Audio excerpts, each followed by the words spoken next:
এই যে প্রেসিডেন্ট ট্রাম্পের সাথে বৈঠকে চীনের প্রেসিডেন্ট থুসিডাইডিস ট্র্যাপ সম্পর্কে কথা বলেছেন এবং তিনি আসলে এই ট্র্যাপের যে ধারণা, এই ধারণাটাকেই তিনি ইগনোর করেছেন এবং ইগনোর করার মধ্য দিয়ে তিনি একটি বার্তাও দিয়েছেন প্রেসিডেন্ট ট্রাম্পকে। আচ্ছা, আমরা সেই বার্তাটি পরে বলছি। তিনি কেন সেটা ইগনোর করতে চান? অর্থাৎ একটা প্রতিষ্ঠিত ধারণা আছে এরকম, যেটি যুক্তরাষ্ট্রের হার্ভার্ড বিশ্ববিদ্যালয়ের প্রফেসর গ্রাহাম সেটিকে বিশ্বে ছড়িয়ে দিয়েছিলেন সবচেয়ে বেশি, সেই গ্রিক ধারণাটি, যে এরকম একটা ট্র্যাপ তৈরি হয়, এরকম একটা ফাঁদ হয়ে যায় তখনই যখন কোনো উদীয়মান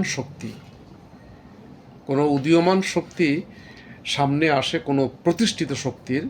তখন প্রতিষ্ঠিত শক্তি কী ভাবে? সে ভাবে যে ওর সাথে লড়াই করতে হবে, ওকে পরাজিত করতে হবে, নইলে তার ক্ষমতা চলে যাবে।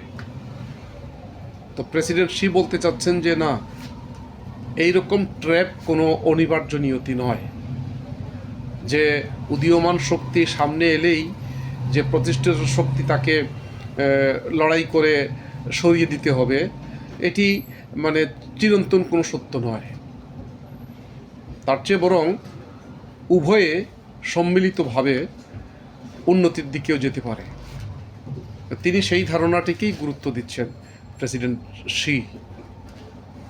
আসলে এই ধারণাটির একেবারে গভীরে যে বিষয়টি রয়েছে সেটি হচ্ছে চীনের এই তাওবাদ, যেখানে বলা হয়েছে যে যুদ্ধ করে সংঘাতের মধ্য দিয়ে আসলে কোনো বিজয় আসে না। বিজয় আসবে সম্মিলিত প্রচেষ্টায় কোনো কিছু যদি করতে পারে মানুষ, তাহলেই।